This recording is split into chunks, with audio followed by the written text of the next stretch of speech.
Internet, it's Emily SW. Sam. And we are coming at you with the next episode of the Podcastle. I was gonna say it's gonna be a short one, because we read a short story, but I can't say that for sure. You never know with us. You never know. There have been episodes that I thought, man, this isn't gonna be very long at all. And then they ended up being an hour-long recording. Yeah, sometimes we just start yapping. I don't really listen to too many podcasts. Mm-hmm. There are a couple that I have been listening, and I've determined podcasts can basically be sorted into two major categories. First one is we have like the influencer podcast, where they just go on and even if there is a topic or a structure, they just talk. And then there's a scripted podcast, which is about something and it's supposed to be educational. And usually it's one or two people and they have their script full of facts that they read and maybe talk about. Yeah. We're somewhere in the middle, those. We are. And I would say one of my favorite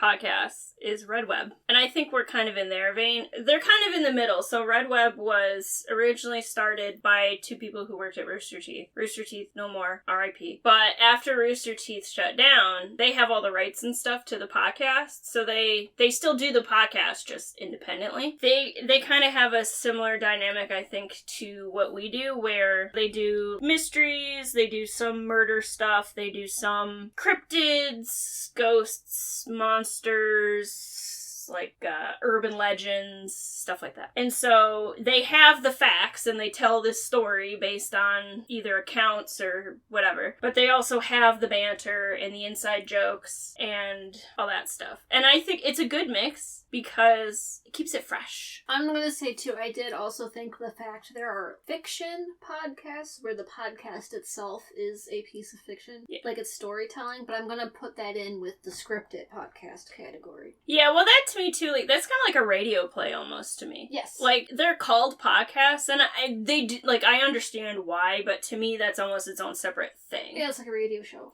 Yeah, because it's fictional, like that to me just puts it in a different category, because to me a podcast is one or more people shooting the shit about something. Whether that's factual things, whether that's just conversation, whether it's on a topic, or if it's just, an influencer talking about their crazy influencer life. I don't actually watch any of those podcasts, but I watch commentary channels who sometimes watch those podcasts and then make videos about them. Oh, yes.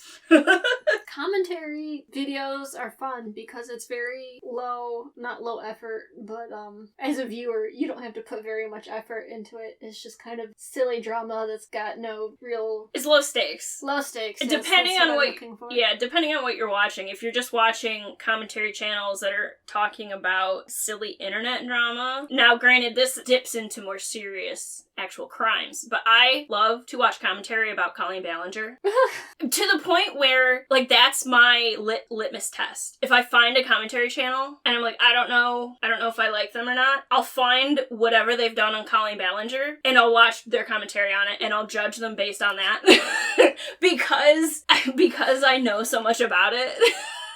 Is that weird? I also love watching videos about Dramageddon 1, 2, and 3. Any video about Mr. Jeffree Star internet drama. That was an era. Holy hell. I love Jeffree Star commentary videos. Not Jeffree making commentary. I mean people commentating on Jeffree. He is fascinating. Like he's on his whole right-wing journey right now. Wild. Absolutely wild. But anyway, this is why we go into things and we're like, this is going to be really short. Tangent. That's alright. If we only, especially because this is a really short story. Oh yeah, it's super. If we only talk, I don't even know what we're gonna say. I mean, we'll decide when we get there. Yeah. But cause I don't want to just summarize a story because anyone can just read the story. But we have to add some sort of interest to it. And I think that can be accomplished by going on tangents. That's true. Sometimes. This is not related to the story at all, but... Well, it's how we get there. Yeah. And so this story, I don't think we've mentioned it yet. No, we have not. It's All Summer in a Day by friend of the channel, Ray Bradbury. We've read exactly one of his works. Well, now 2. Now this 2. is the second. I have not read Fahrenheit. No, I haven't either, and I would really love to, and we've talked about doing some banned books and stuff and talking about that. I would love to read Fahrenheit 451 and do a pod on that at some point. You know, I am currently reading a banned book. What are you reading? Or I should say, because I finished my library book. Mm-hmm. So I thought maybe I'll finish something that I already have that I started. But I started it so long ago, I actually started over because I didn't remember what was happening. But it's All Quiet on the Western Front. Oh, okay, yeah, that's a really famous one. Was one of the books that the Nazis burned. That's cool. How far into it are you? I'm almost halfway. Okay. Which is about where I was when I stopped reading it, and like I said, I had to start over. Was there a reason you stopped the first time, or was it just... I think I just put it down and just never picked it back up. It happens. Yeah, it happens. I'm currently reading something for a little queer book club my friend and I are running. To my knowledge, it has not been banned, but Not yet. Not yet. It does. The author is queer. Well, the book is In the Lives of Puppets by T.J. Klune, and there is queer rep in it. And actually, the main character is asexual, which asexual rep. Hell yeah. The author is also asexual, actually. So that's cool. And actually, because I'm reading this for a book club that I'm running, I went down a whole rabbit hole about asexuality, and that is a bit of a hotly debated topic in the queer community, because some people don't think that asexual should fall under the queer umbrella, whereas other people do. So that's a bit of a debate. Fascinating. Anyways, nothing to do with this story. All Summer in a Day by Ray Bradbury. I can tell you what happens in one sentence. Alright, go for it. There's a bunch of kids on Venus, and they're very excited. Maybe more than one sentence. There's a bunch of kids on Venus, and they're very excited because they're about to see the sun for the first time. In 7 years. In 7 years. And so because they're kids, they don't remember the last time it came out. And now one of these children is from out of town. Off-world. She's from Earth. She was old enough when she and her parents left Earth where she remembers the sun on Earth. Well, I was gonna say, there's also just the sun on Earth. Yeah. It's normal to see most days.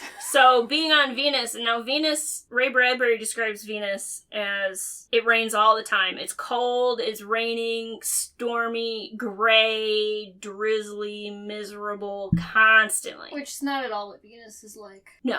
Venus is very hot, to my understanding. Yeah, because it's closer to the sun than we are. Yeah, well, it also has an atmosphere of greenhouse gases. But so this girl from Earth is really, she wants to see the sun, and all these other kids are kind of jealous of her, because she remembers the sun and they don't. And so what ends up happening is, they lock her in a closet when the teacher's out of the room, and then the sun comes out, and they go and they frolic in the sun, and have the time of their life, and then they come back in, and they're all sad because the rain started, and they're like, where's Margot? I'm like, oh no, we better go get her out of the closet. End of story. I have to say, I don't know if I believe that a school teacher of elementary school children would have actually not noticed a missing child for an entire hour. I feel like when you have like grade school children, the teachers are a little more attuned to where they are. Yes, but I do think in older stories and stuff, sometimes the child care does seem a little laxer. Oh, that's a fair point. Because this was written... It was the 50s. Yeah. But you are correct. Even by the 50s standards, like, this woman just left the room for long enough where these kids had a whole conversation and then an argument with this girl Margot, locked her in a closet, and then she comes back into the room, and she doesn't even... No, it's the kids who are like, oops, we left her in the closet. Yeah. I'm just thinking back to, like, elementary school, and if you went anywhere, if you left the room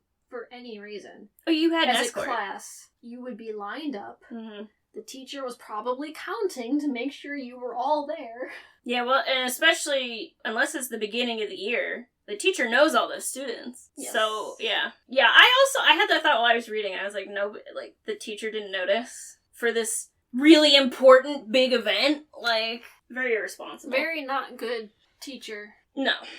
But, so it was such a short story, and really, to me, the point of the story was almost the description of everything. Because the main thing that I noticed is, I really liked the way that Bradbury described everything in this. And one of the things that I liked was that some of the metaphors were a little out of left field to me. Of course, I didn't write down an example, because why would I do that? You know what else I was thinking about, though, when it said it was on Venus? The episode of Cowboy Bebop, where they were on Venus. I've never watched Cowboy Bebop. Okay, so in Cowboy Bebop, people live on all the other different planets in the solar system. There's an episode that takes place on Venus. I feel like with a lot of depictions of Venus, people are living in the clouds because the surface of a planet is not actually inhabitable. Mm. It's never, I don't think, other than in this story, it's never depicted as wet and green.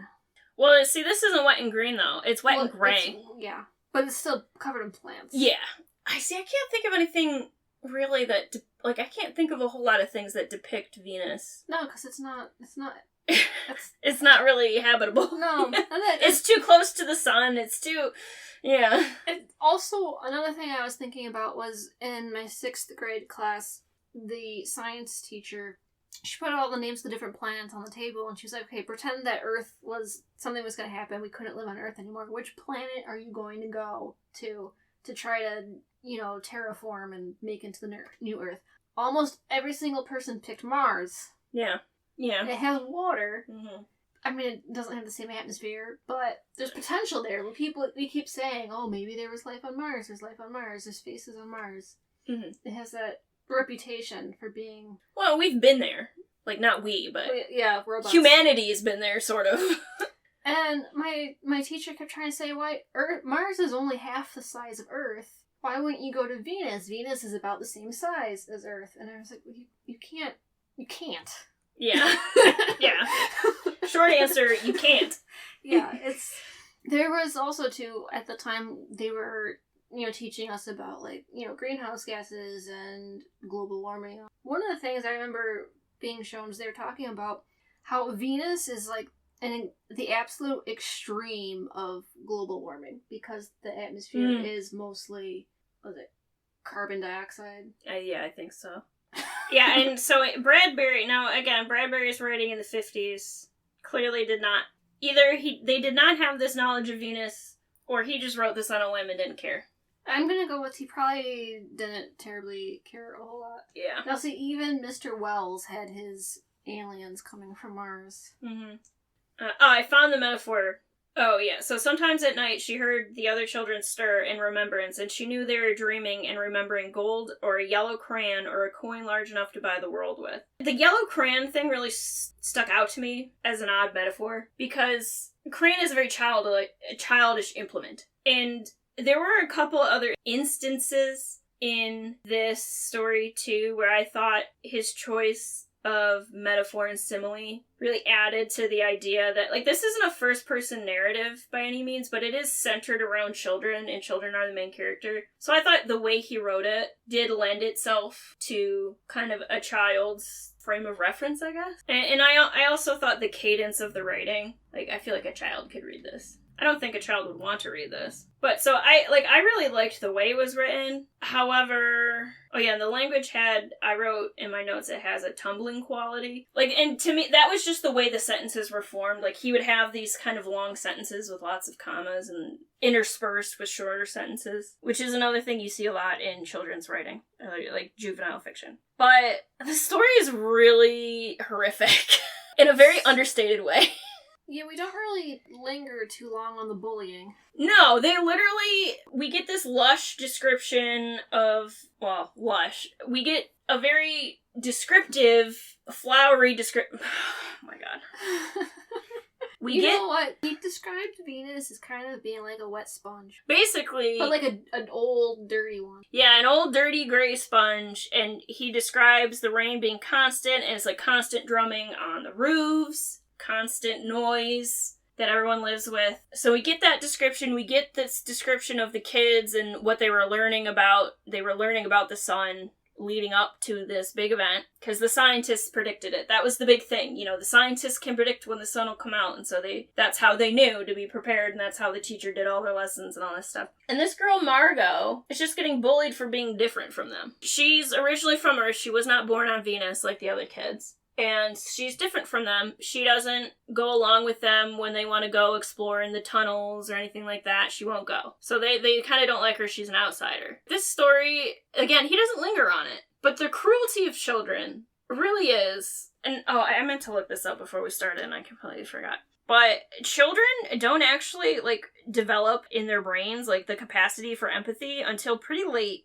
Later than you would think. Yeah, so basically, children don't fully develop and understand empathy until they reach 8 or 9, developmentally. That's pretty late. Yeah, it's a lot later than you'd expect, and the only reason I know that is, I think this has come up before, but my wife is a teacher, and I proofread all her papers for college. So, like, I don't have any sort of professional background, but I have loose background. Adjacent background knowledge, I guess I should say. And that's not to say all children before the age of 9 are sociopaths, but it takes them a while to understand that kind of thing, and it also has a lot to do with what they see and what they're taught. But so the kids in this story are that age. They're like, I think 7 or 8 in the story. Yes, I do think he said they were. And they really they do the absolute cruelest thing in the world to this girl, who remembers the son, hasn't seen it in 7 years. They describe her as ghost-like, and they lock her in a dark closet and leave her in there for the entirety of the sun being out. So she won't be able to see it either until she and her parents go back to Earth, or for another 7 years. And that's horrifying to think about. Meanwhile, all the other kids are about frolicking. Yeah, they go, the teacher opens the doors and they all go outside, and yeah, Venus is described as like a sponge. It's full of this jungle, but it's gray.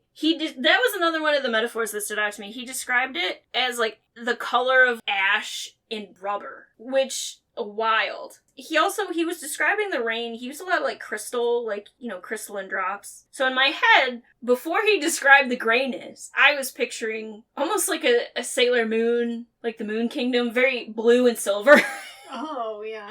Because he was using all that kind of language for the rain. So in my head, I was picturing this kind of dingy, like where they're living to hide from the rain, but outside it being like a misty, sort of gray, silver, bluish, that kind of thing. And then he describes the plants that way, and I went, that's way less appealing. It also begs the question of how life on this planet actually survives. Because now you have to have plants that don't need sunlight. Mm-hmm. That are able to withstand constant water. Yeah, well, and that was another thing. He describes the plants are constantly being, like, beaten down, and they grow up, and they get beaten down, they grow up, like, almost immediately. So I was really wondering, how does this work? Like, how does anything actually survive on this planet? Because in order for a human, he doesn't describe any animals. It's just all this very meh plant life. And the people living there need to eat something. Mm-hmm. So unless they're importing all their food from Earth, unless they're getting all their food from somewhere else, they have to be growing something on this planet that they can eat. Yeah, they really... And this is another thing about reading this, because we've read a lot of Wells. And even, like, we read The Crystal Egg, which isn't technically related to War of the Worlds, but you can tell he was in that mind frame and experimenting with Mars and that whole idea. You don't get that sense with Bradbury. Like, this really felt like he had this vision. He's like, you know what, I want to write about rain and children being horrible to each other. I guess when it's a short story, you just... Well, yeah. You don't need much more than that. You really, like, the point of the story... I mean, not to put words in Mr. Bradbury's mouth. I think the point of the story is the way that they single out this girl for being different through no fault of her own. Like, they've she's never done anything to them, but they just perceive her as being different. She was raised somewhere else and then came to where they live, so she's an outsider that way. She remembers a different life than them. You could argue better because she remembers the sun, and they don't. Yeah, this was, I think, just really in passing detail, where he talked about how they had moved to Venus for her father's work, and there was kind of an implication that he was making good money on Venus. Well, yeah, and there was also, they moved for her father's work, and they also mentioned at some point that she might be going back to Earth at some point, whereas the other kids seemed to be stuck there. They were born there, they would live there their entire lives. I think a lot of the motivation for the children was just jealousy. Yes, 100%. Not only just besides the fact that she has seen the sun, which to them is this, like, mythical thing. Oh, yeah. It seems like her living situation in general is probably better than the rest of the children. Even though she herself is you know what? It's like she's the plants that have been beaten down on the planet. Yeah, that's a good point. Yeah, she is not thriving. No. Yeah, that's a really good point. So, I guess you have to wonder, does anything actually thrive on this rendition of Venus? It's a good point. I would say no. Because the plants, clearly, nothing about the jungle sounded healthy. Mm-mm. Especially if it's constantly being destroyed and rebuilt. That doesn't seem sustainable to me. Yeah, and then once every 7 years, the sun comes out and all the flowers bloom, and then they die again. Only for 1 hour. That's not enough time to do anything. Mm-mm. The children obviously are not happy. Margot is not happy. Nope. It's really kind of a miserable existence. It is. You know what it would be a good atmosphere for, though? What? Vampires. Yeah, that's true. Maybe vampires are from Venus. That also falls into the vampires are sexy thing. That's true. You know, I was just thinking, because this was written in the 50s, and that was like the era of sci-fi films. Mm-hmm. And movies about people going to different planets, and movies about people, I should say men, going to Venus, and the Venusians. It's all women, and they're all, like, you know, mysterious and deadly. Mm-hmm. The sexy women aliens. Yes, yeah. from Venus. That's true. I didn't even think about that. Well, you watch more of those than I do. Yes. Yeah. This is a very different take from that, for It sure. is. But I think was the phrase, women are from Venus. And even just the name comes from the Roman version of Aphrodite. Yeah, goddess of love. Mm-hmm. Yeah, especially, love, sexual desire. Yes. Yeah. Usually when they go to Mars, there's some kind of horrible monster that tries to eat them. Yeah. Something manly. Yes. Because Mars is Ares, the god of war. See, now I'm just thinking about vampires on Venus. I have to tell you about this. Okay. Mm-hmm. But you know my dad is a big sci-fi fan. And I had mentioned writing a vampire story. And he said this, and I think he was just saying it as like a crack idea. But it kind of slaps. Okay. So, alien invasion, mm-hmm. except the aliens on Earth encounter vampires. Ooh. And they're not prepared for this. Obviously, vampires would put up good resistance. That slaps. Yes. That does slap. A sci-fi gothic horror crossover. I would read the hell out of that. Now I'm also thinking about vampires on Venus. Yeah. Oh, that sounds so good, though. That sounds really good. Because we've already got, like, all kinds of things fighting aliens, right? Yes. We had cowboys fighting aliens. We've got... That movie was so good, surprisingly. Surprisingly, and That movie is surprisingly good. I was also very surprised. I thought it was going to be really stupid. Well, and I think that's the beauty of quote-unquote, like, genre fiction, like science fiction, fantasy, horror, thrillers, that kind of thing. Stuff that isn't literary. Yeah. Right? Like, I think there's a tendency to dismiss it because it's not literary fiction. Right. And I won't say that there was still a lot of very silliness to the movie. No, But it's done in a way that's entertaining, and it's believable in the context of the story. Yeah, and I do think, because I love a good cheesy action movie. Oh, yeah. One of my favorite genres. One of my favorite movies of all time, and I'm not even exaggerating. I've forgotten the name of it. I had this whole big lead up, and in the back of my head, I was like, it'll come to me. It'll come to me. Just keep talking. You'll think of it. I didn't think of it. Hold on.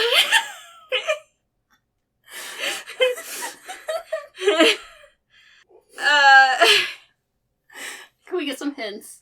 It's called Rampage. Okay, I would have never guessed that.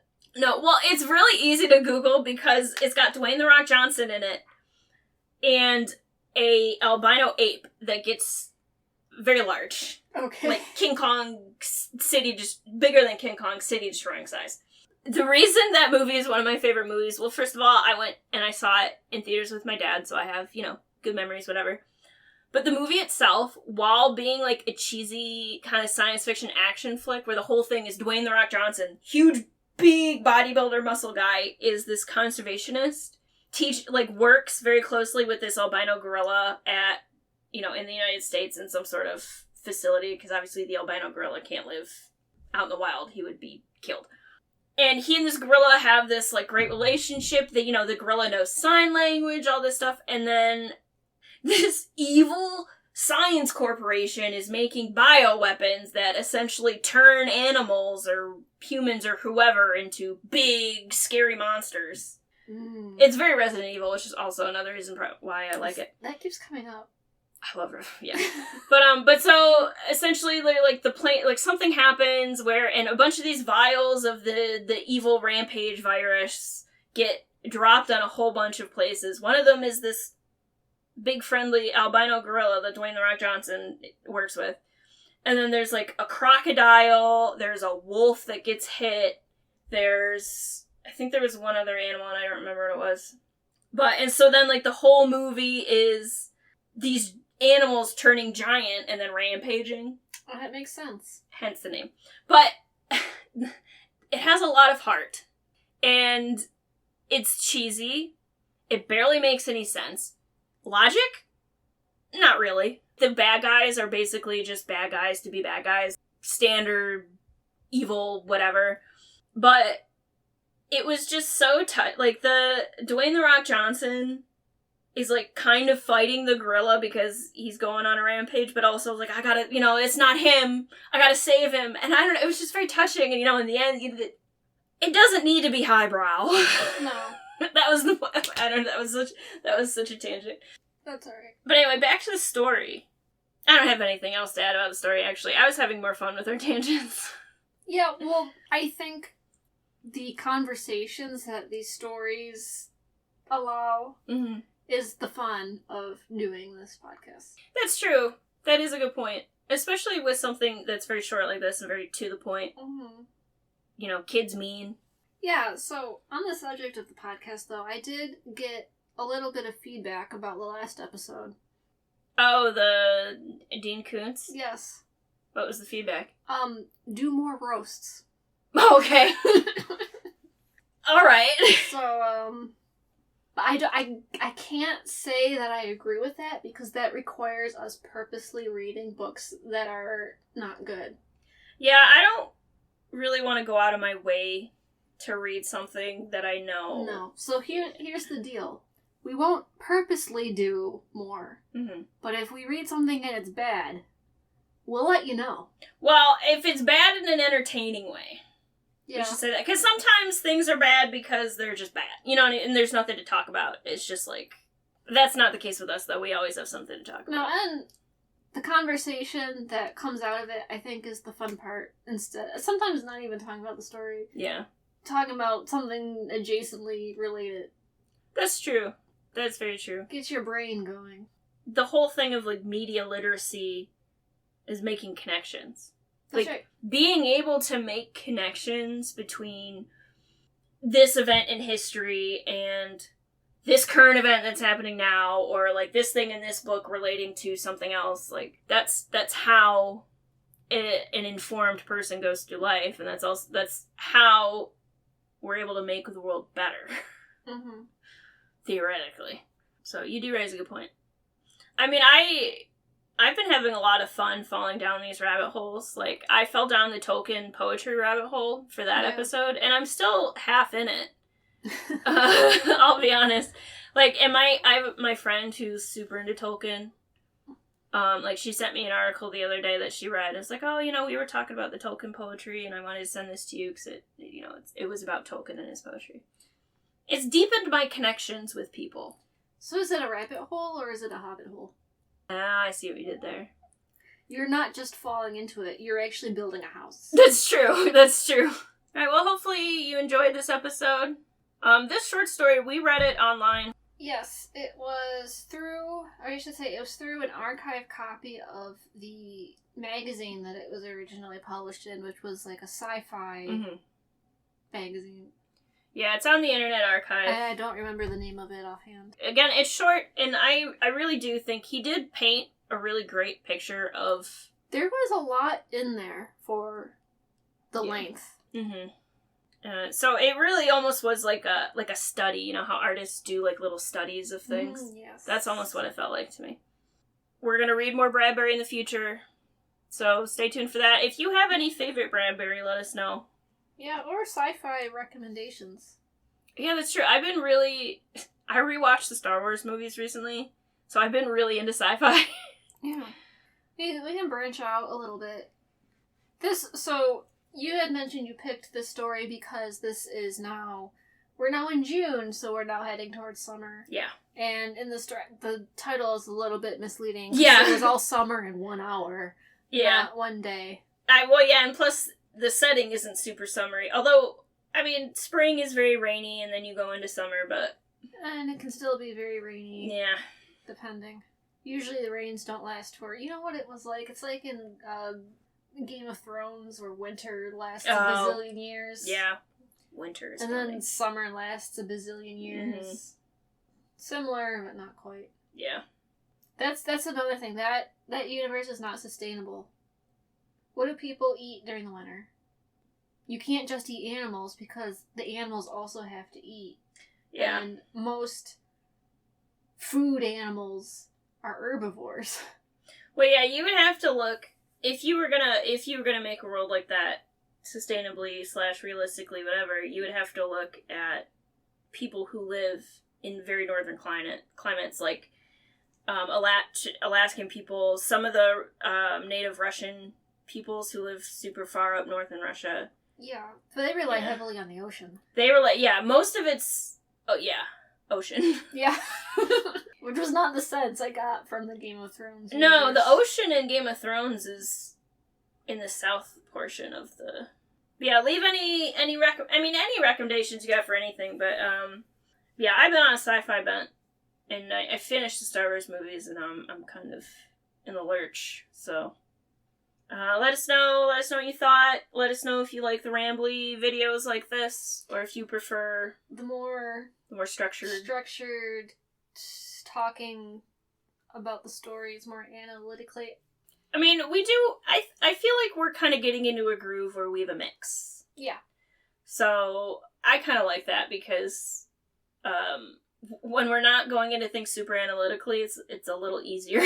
I have to say, it's definitely easier to edit the more conversational videos, because we're not pausing as much to think about what we want to say, so it's a little snappier. Yeah. But yeah, let us know what you think. Leave a like, ring the bell, hit subscribe, all that stuff. Tell us if you want to know more about vampires on Venus and or fighting aliens. Maybe we should make a radio play of vampires. Maybe. I told my dad maybe I would write that story. Well, I will definitely read it, so... I gotta finish the other story that I got lined up. You and me both, brother. Alright. Yeah. Oh, and we do, if you are ever interested in reading stories, we do have a zine. So, see you next time. Bye. Alright, goodbye.